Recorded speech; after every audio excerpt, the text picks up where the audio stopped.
तो झूम के सुभान अल्लाह कह दीजिएगा। वो कोई और होगा जो अपना ईमान दे देगा, नबी का चाहने वाला नबी पर जान दे देगा। अगर शेर समझ में आए तो जब मैं दूसरा मिसरा बोलूंगा दोनों हाथों को लहरा के कह देना या रसूल अल्लाह। वो कोई और होगा जो अपना ईमान दे देगा और नबी का चाहने वाला नबी पर जान दे देगा, और यकीन आ जाएगा तुमको कुरान की तिलावत करके तो देखो, अरे मोहम्मद कौन है इसका पता कुरान दे देगा। मोहम्मद कौन है इसका पता कुरान दे देगा। और फरमाते हैं कि जीशान मुस्तफ़ा है, सुल्तान मुस्तफ़ा है। जीशान मुस्तफ़ा है, सुल्तान मुस्तफ़ा है। ईमान कह रहा है मेरी जान मुस्तफ़ा है। जीशान मुस्तफ़ा है, सुल्तान मुस्तफ़ा है। ईमान कह रहा है मेरी जान मुस्तफ़ा है। और वद्दुहा वल्लैल है यासीन व ताहा, वद्दुहा वल्लैल है यासीन व ताहा।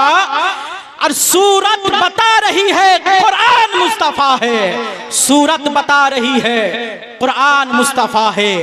हजरात, आज आपके सामने कुरान व हदीस की रोशनी में उन बातों को रखने जा रहा हूं जिसके बारे में जो हमारे मुखालिफ हैं, जो ये कहते हैं कि मज़ारात औलिया पर आना ये शिर्क व बिदअत है, जो ये कहते हैं कि मज़ारात औलिया पर आने के बाद फातिहा पढ़ना, दुआ करना और सलात व सलाम पढ़ना, उन्हें ईसाले सवाब करना, ये नाजायज़ व हराम है। हजरात, आप उर्स मनाते हैं, उर्स पे आप आए हैं, ये जो लफ्ज़ उर्स है, इस उर्स का जिक्र हदीस पाक में है या नहीं, मैं इसको साबित करूंगा। और मज़ारात औलिया पर हाजिरी देना, फातिहा पढ़ना ये जायज है कि नहीं, मैं साबित करूंगा। उसके बाद फिर अपनी गुफ्तगू को खत्म। लेकिन आइए, सबसे पहले मैंने आप हजरात के रूबरू जिस आयत मुक़द्दसा की तिलावत करने का अशरफ हासिल किया है, आइए पहले मैं इस आयत करीमा की तफसीर बयान कर दूं, फिर मैं आगे बढ़ता हूं। हजरात मोहतरम, अल्लाह तबारक व तआला कुरान करीम में इरशाद फरमाता है कि बिस्मिल्लाहिर रहमानिर रहीम, या अय्युहल्लज़ीना आमनू तक़ुल्लाह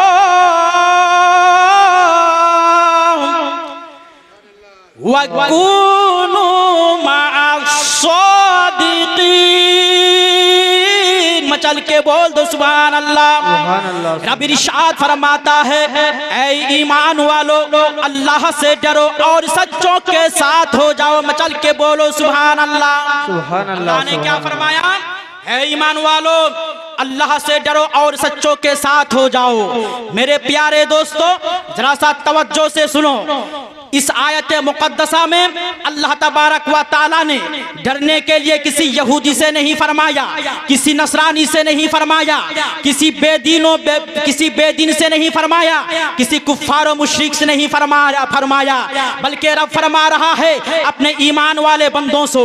खिताब हो रहा है साहिब ईमान से। क्या खिताब हो रहा है? या अय्युहल्लज़ीना आमनू तक़ुल्लाह, ऐ ईमान वालो अल्लाह से डरो। जरा आप ये बताएं कि एक मोमिन वो है जो अल्लाह से डरता है।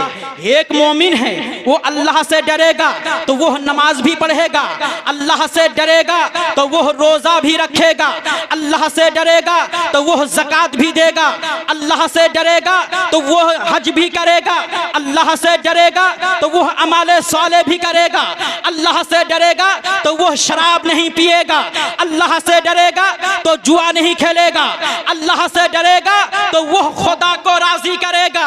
तवज्जो चाहूंगा मुसलमानों, तो जब एक बंदा है मोमिन अल्लाह से डरेगा, नमाज पढ़ेगा, रोजा रखेगा, हज करेगा, ज़कात देगा, तो फिर कुरान करीम में अल्लाह तबारक व तआला ने सच्चों के साथ रहने का हुक्म क्यों फरमाया? फिर कुरान करीम में अल्लाह ताला ने सच्चों के साथ रहने का हुक्म क्यों फरमाया? तो यह जवाब है उन लोगों का जो छोटे भाई का पाजमा, बड़ा भाई का कुर्ता, सर पे तकिया का खोल पहनकर शहर शहर, डगर डगर, नगर नगर, कस्बा कस्बा और बस्ती बस्ती, करिया करिया में ये कहकर लोगों को गुमराह कर रहा है कि लोगों तुम मज़ारों पे क्यों जाते हो? मज़ारों पे जाना नाजायज़ व हराम है। वहां जाके तुम चादर क्यों चढ़ाते हो? वहां पे चादर चढ़ाना नाजायज़ व हराम है। वहां फातिहा क्यों पढ़ते हो? फातिहा करना नाजायज़ व हराम है। इन लोगों का जवाब है इसमें। लेकिन एक बात बताओ, तुमने नमाज पढ़ लिया, रोजा रख लिया, क्या जरूरी है कि तुम्हारी नमाज कबूल हो जाए? तुमने रोजा रख लिया, जरूरी है कि रोजा कबूल हो जाए? तुमने हज कर लिया, जरूरी है कि हज कबूल हो जाए? तुमने ज़कात दे दिया, जरूरी है कि अल्लाह तुम्हारा ज़कात कबूल कर ले? तुमने अमल साले कर लिया, जरूरी है कि अमल साले कबूल हो जाए? याद रखना मुसलमानों, यही वजह है कि हम बगदाद के गौसे आजम को, अजमेर के ख्वाजा गरीब नवाज को, कछोछा के मखदूम सिमना को, कटरा के सैयद कासिम अली कलीमी को, मिल्की के सैयद असगर अली अलैहि रहमा को खुदा की बारगाह में वसीला बना कर लाते हैं और खुदा की बारगाह में अर्ज करते हैं, मौला करीम जिस तरह नमाज पढ़नी आती थी हमने नमाज पढ़ ली, मौला हमने जिस तरह हमें ज़कात देना आता था हमने ज़कात दे दिया, हमें जिस तरह हज करना आता था हमने हज कर लिया, मौला हमें जिस तरीके से अमाल साले करना आता था हमने अमाल साले कर लिया। मौला करीम बगदाद के गौसे आजम के वसीले से हमारी नमाज को कबूल फरमा, ख्वाजा गरीब नवाज के वसीले से हमारे रोजों को कबूल फरमा, के छोचा के मखदूम सिमना के वसीले से हमारा हज को कबूल फरमा, कटरा के सैयद कासिम अली कलीम के वसीले से हमारे अच्छे अमाल को कबूल फरमा, और साहिब उस हजरत सैयद असगर अली अलैहि रहमा के वसीले से हमने जो शराब पीना छोड़ दिया है इसे तू कबूल फरमा ले। जब एक बंदा मोमिन अल्लाह की बारगाह में अल्लाह के वलियों को वसीला बनाकर जब दुआ करते हैं तो अल्लाह तबारक व तआला ऐसे लोगों की दुआओं को कबूल फरमा लेता है। नारे तकबीर, नारे रिसालत, औलिया इकराम, नारे तकबीर, नारे ऐसे लोगों की दुआओं को कबूल फरमा लेता है। आज कुछ लोग कहते हैं कि पीरों को मानना जरूरी नहीं है, कुछ बदअकीदे कहते हैं कि सिर्फ अल्लाह को मानो, पीरों को ना माने, यानी औलिया अल्लाह को ना मानो। हजरात ये कहते हैं कि वलियों को मानने से कोई फायदा नहीं है। आओ मैं आपको बता दूं, अल्लाह के वलियों को मानने से आपको फायदा होगा कि नहीं होगा। हजरात जानते हो, जब इंसान जब नज़ा की हालत में होता है तो उस वक्त शैतान पूरी कोशिश करता है कि इसके ईमान को ज़ाई किया जाए। क्यों जानते हो? शैतान जानता है कि अगर अभी वो ईमान से फिर गया तो फिर दो बार वो वापस नहीं होगा। चुनांचे अपने वक्त के जितने भी मुहक्किक हो, मुफ्ती हो, मुफस्सिर हो, जब वो नज़ा की हालत में होते हैं तो वो शैतान आता है, उसके ईमान को तबाह बर्बाद करने की कोशिश करता है। मिल्की के नौजवानों तवज्जो से सुनना, ईमान ताज़ा हो जाएगा। इसलिए कि तुम औलिया अल्लाह के मानने वाले हो और उनके उर्स में तुम यहाँ पे आए हो। तुमने नाम सुना होगा हजरत इमाम फखरुद्दीन राजी। हजरत इमाम फखरुद्दीन राजी ये अपने वक्त के बहुत बड़े आलिम दीन थे, बहुत बड़े मुफ्ती थे, मुहक्किक थे, मुहद्दिस थे, मुफस्सिर थे, कुतुबे कसीरा के वो मुसन्निफ थे, यानी बहुत सारी किताबों को हजरत लिख चुके हैं। और सबसे बड़ी बात यह है कि अपने वक्त के सबसे बड़े वह मुनाजिर आजम थे। चुनांचे जब हजरत इमाम फखरुद्दीन राजी रहमतुल्लाह ताला अलैहि के वफात का वक्त करीब आया तो शैतान उसके पास आ गया, शैतान उनके पास आ गया और कहने लगा, ऐ राजी तुमने तो मुनाजरे बहुत किए हैं, तुम तो अपने वक्त के बहुत बड़े आलिम हो, तुम मुहक्किक भी हो, मुहद्दिस भी हो, मुफस्सिर भी हो, तुमने तो दर्जनों भर की किताबें लिख चुके हो। बताओ, मैं तुमसे एक सवाल करना चाहता हूँ, क्या तुम मेरे एक सवाल का जवाब दे देगा? हजरत इमाम फखरुद्दीन रज़ा की हालत में है, आप फरमाते हैं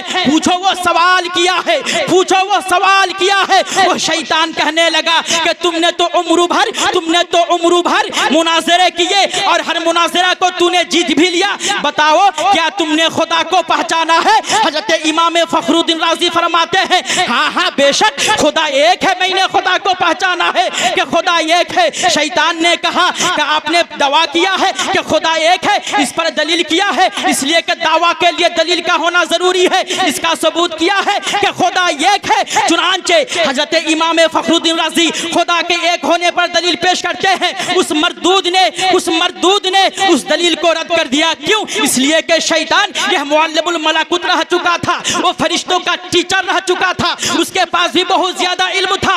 उन्होंने हजरत इमाम फखरुद्दीन राजी की दलील को रद्द कर दिया। फिर खुदा के एक होने पर इमाम फखरुद्दीन राजी ने एक दूसरी दलील कायम की, उस दूसरी दलील को भी रद्द कर दिया। एक तीसरी दलील कायम की, उस तीसरी दलील को भी कायम कर दिया। इस तरीके से खुदा के एक होने पर हजरत इमाम फखरुद्दीन राजी ने एक दलील नहीं, 10 नहीं, 20 नहीं, 100 नहीं, बल्कि 360 दलीलें पेश कर दी। और उस शैतान ने इमाम फखरुद्दीन राजी के 360 दलीलों को रद्द कर दिया। अब हजरत इमाम फखरुद्दीन राजी मायूसी के आलम में है, गौर व फिक्र कर रहे हैं अब क्या किया जाए। मैंने खुदा के एक होने पर एक दलील नहीं, 2 दलील नहीं, बल्कि मैंने 360 दलीलें दी और इन्होंने 360 दलीलों को रद्द कर दिया। वो मायूसी की आलम में है, वो परेशान है, वो सोच रहे हैं अब क्या किया जाए। लेकिन कुर्बान जाओ मुसलमानों, हजरत इमाम फखरुद्दीन राजी के जो पीरो मुर्शिद है उनका नाम हजरत नजमुद्दीन कुबरा है। हजरत इमाम राजी के पीरो मुर्शिद पीरे कामिल हजरत नजमुद्दीन कुबरा एक कहीं दूर दराज मकाम पर वजू फरमा रहे थे। उन्होंने ये देखा कि मेरे मुरीद इमाम राजी मायूसी के आलम में है, वो गौर व फिक्र कर रहे हैं। शैतान उनसे सवाल कर रहा है, जवाब दे रहे हैं, लेकिन तमाम दलीलों को उसने रद्द कर दिया है। हजरत नजमुद्दीन कुबरा वहीं से मुलाहजा फरमा रहे थे और हजरत इमाम फखरुद्दीन राजी की हालतों का मुशाहदा फरमा रहे थे। चुनांचे वहीं से हजरत नजमुद्दीन कुबरा फरमाते हैं ऐ मेरे मुरीद इमाम राजी, अरे तुम ये क्यों नहीं कह देते हो कि मैं खुदा को बगैर किसी दलील के एक मानता हूँ, मैं खुदा को बगैर किसी दलील के एक मानता हूँ। सुभान अल्लाह, सुभान अल्लाह। जब हजरत इमाम फखरुद्दीन ने सुना तो आपने फरमाया मरदूद, मैं बगैर किसी दलील के खुदा को एक मानता हूँ।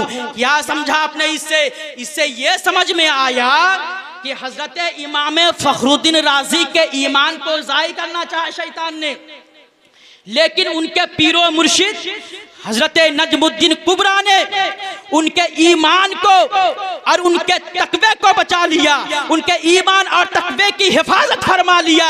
तो मुसलमानों, मुरीद होने से फायदा यह है कि अगर तुम्हारा पीर कहीं दूर दराज मकाम पर रहे तो वहां से भी तुम्हारी मदद फरमाएगा। बोलो सुभान अल्लाह। हजरत मुक़र्रिर तशरीफ ला चुके हैं, एक आखिरी हदीस, उसके बाद फिर मैं अपनी गुफ्तगू खत्म। इस हदीस से पाक से मैं मज़ारात औलिया पर आना, फातिहा देना, ये जायज है कि नाजायज है, शिरक है कि बिदअत है, मैं इसे साबित करके फिर मैं अपनी जगह ले लूंगा। इसलिए कि आधा घंटा टाइम मिला है, लेकिन मुक़र्रिर भी तशरीफ ला चुके हैं। मुक़र्रिर आने का मतलब ये होता है कि अब 10 मिनट के अंदर गुफ्तगू खत्म कर दे।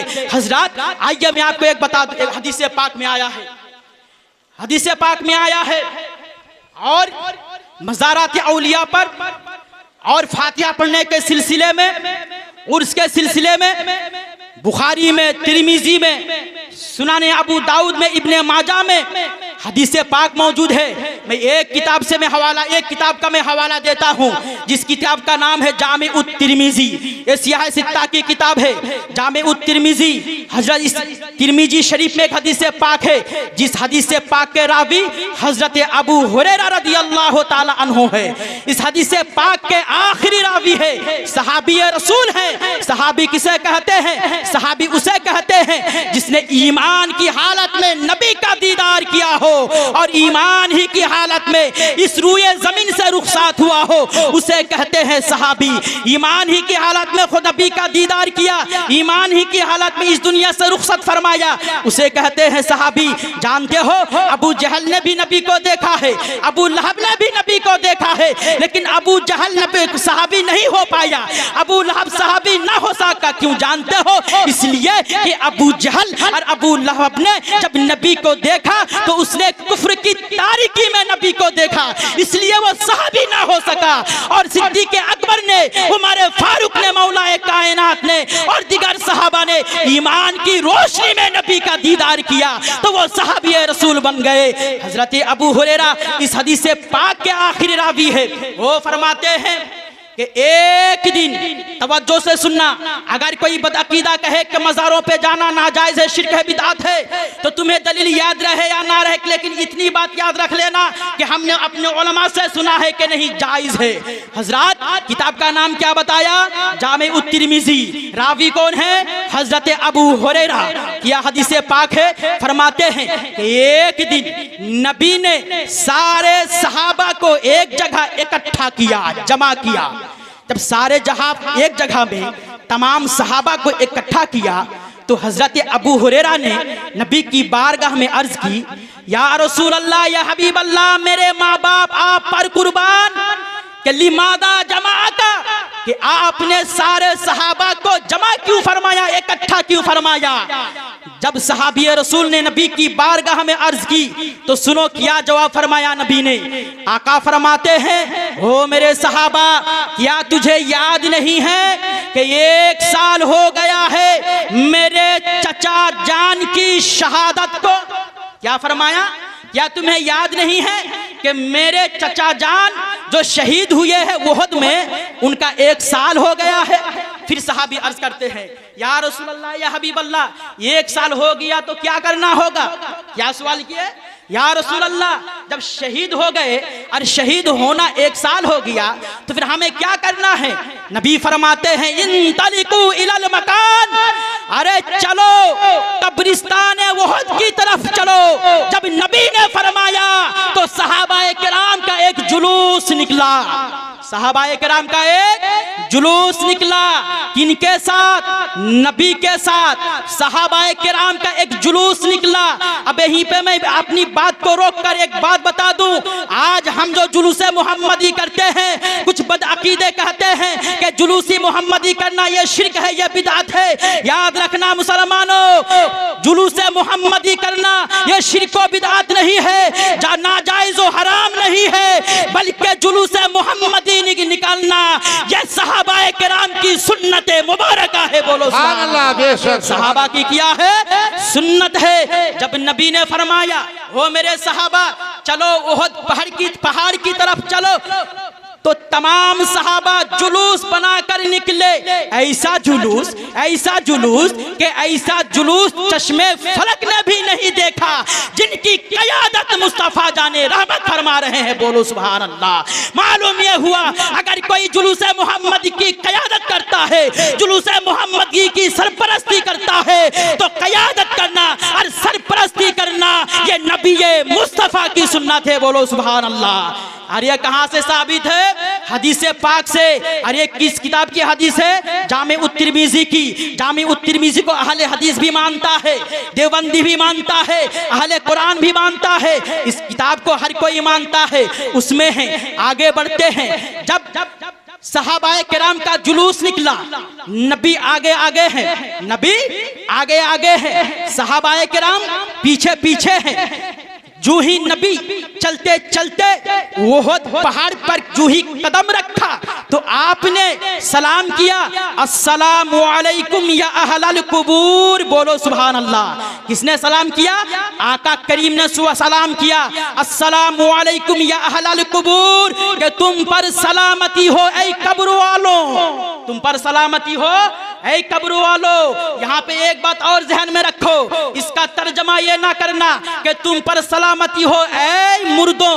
अल्लाह के प्यारे हबीब ने अस्सलामु अलैकुम अय्युहल मय्यतून नहीं फरमाया कि तुम पर सलामती हो ऐ मुर्दों।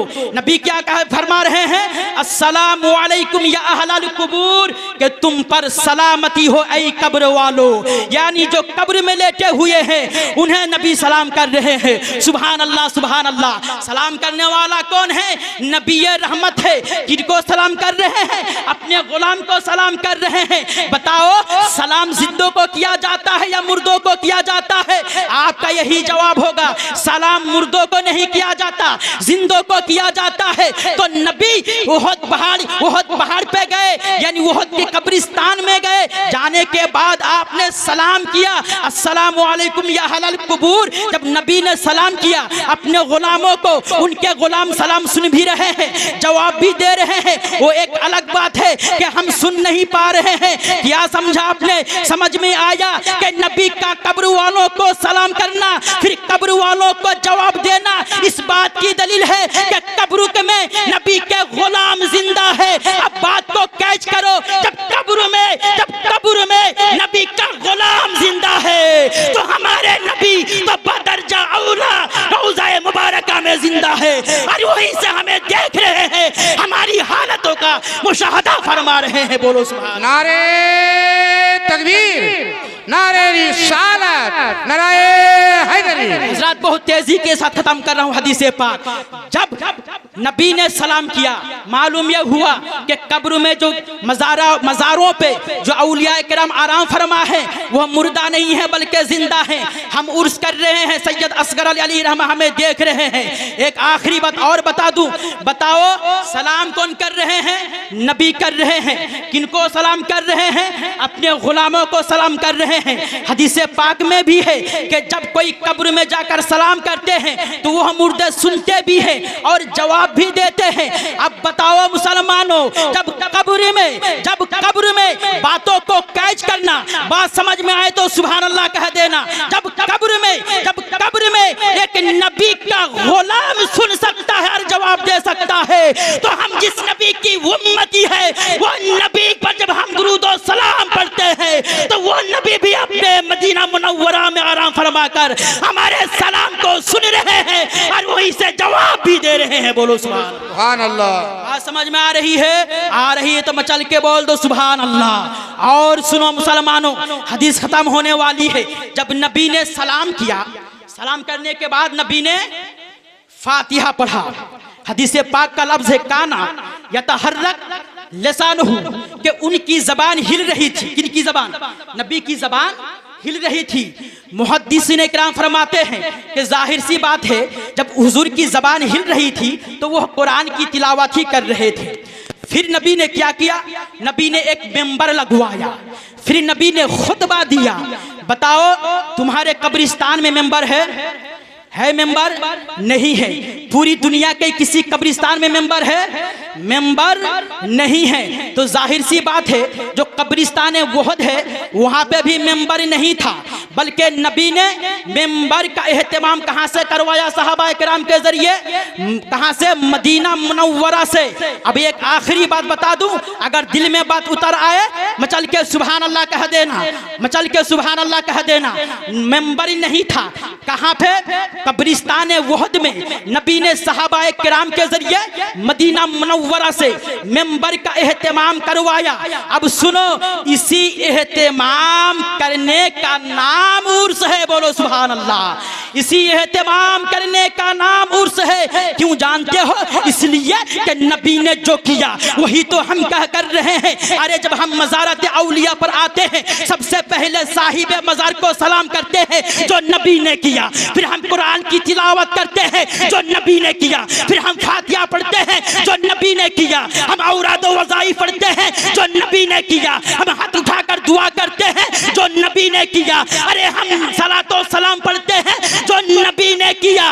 ये तमाम के तमाम बातें ये बता रही है कि मज़ारों पे आना, फातिहा पढ़ना, दोनों हाथों को हाथ उठाकर दुआ करना, दुरूद व सलाम पढ़ना, ये सुन्नत मुस्तफ़ा है, वो सुन्नत मुस्तफ़ा है। अरे वो एक अलग सी बात है। अरे फर्क सिर्फ सिर्फ इतना सा फर्क है। फर्क ये है कि रस्म तो बदल सकती है लेकिन नबी की सुन्नत बदल नहीं सकती। अरे उस वक्त का तौर तरीका फातिहा पढ़ने का कुछ और था, वो तो रस्म बदल सकती है लेकिन जो नबी की सुन्नत है वो सुन्नत बदल नहीं सकती। अब मुझे कह लेने दिया जाए, अरे वो सहाबाए किराम की किस्मत थी कि वो लोग नैनों के सागर से नहाते थे, और आज हमारे औलिया किराम की शान ये है कि वो हमारे गागर से नहाते हैं। बोलो सुभान अल्लाह।